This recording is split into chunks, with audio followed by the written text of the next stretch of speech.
తెలంగాణ అసెంబ్లీలో గవర్నర్ ప్రసంగానికి ధన్యవాదాలు తెలిపే తీర్మానంపై చర్చ వాడివేడిగా సాగింది.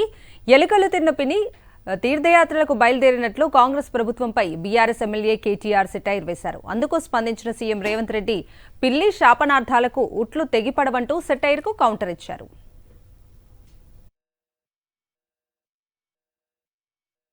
పిల్లి కదా తీర్థయాత్రలకు బయలుదేరినట్టు చేయాల్సిన దారుణం అంతా చేసి ఘాతకాలను చేసి చాలా అద్భుతమైన ఉపన్యాసం కేవలం 10 సంవత్సరాలు ప్రభుత్వం నడిపిన వాళ్ళ మీద నెపాన్ని నెట్టే ప్రయత్నం ఏదైతే కాంగ్రెస్ ప్రభుత్వం చేసిందో అధ్యక్ష, దీన్ని నేను పూర్తి స్థాయిలో తూర్పారబడుతున్నాను, తప్పుపడతా ఉన్నాను అధ్యక్ష. పోతిరెడ్డిపాడుకు పొక్కదవి నీళ్లు తీసుకుపోతుంటే హారతులు పట్టిన వాళ్ళ సంగతి చెప్పాలా, హంద్రీనివాకు హారతులు పట్టిన వాళ్ళ సంగతి చెప్పాలా, తెలంగాణకు అన్యాయం చేసిన ప్రతి ఒక్కరి సంగతి చెప్పాలా. కేవలం సెలెక్టివ్గా తలుచుకుంటాం, ఇందిరమ్మ పేరు అవసరం వచ్చినప్పుడు తలుచుకుంటాం, లేకపోతే తలుచుకోమంటే ఎట్లుంటుంది అధ్యక్ష? వాళ్ళు 64 ఉన్నారు, మేము 39 మంది ఉన్నాం, మేము అచ్చోసిన ఆంబోతుల్లాకున్నాం, మేము పోడియంలోకి వచ్చి కుస్తీలు కొట్లాడతాం. ఈ రకమైన భాష వారి గౌరవానికి కానీ ఈ సభను నడిపించుకోవడానికి కానీ సహకరించదు. గత పాలనలో యూత్ కాంగ్రెస్ వైస్ ప్రెసిడెంట్గా కల్వకుంట్ల చంద్రశేఖరరావుకు అవకాశం ఇచ్చిందే కాంగ్రెస్ పార్టీ.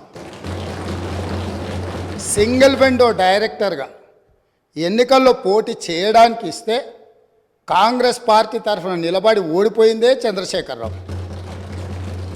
గత పాలనలో ఎంపీగా గెలిపించిందే కాంగ్రెస్ పార్టీ. గత పాలనలో షిప్పింగ్ మినిస్టర్ ఇచ్చిందే కాంగ్రెస్ పార్టీ. ఆ తర్వాత కార్మిక శాఖ మంత్రి ఇచ్చిందే కాంగ్రెస్ పార్టీ. జూన్ 2, 2014 నుంచి జరిగిన పరిపాలన, చేసిన విధ్వంసము, నాయకత్వం యొక్క వ్యవహార శైలి మీద మనం ఈరోజు మాట్లాడుకుంటున్నాము.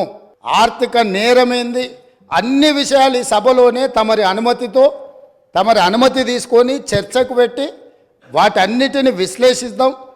మేము సిద్ధంగా ఉన్నాం.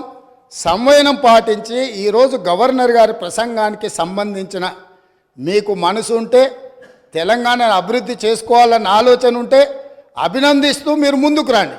లేదు మేము ఇట్లనే ఉంటామంటే పిల్లి శాపనార్థాలకు ఉట్లు తెగిపడవు.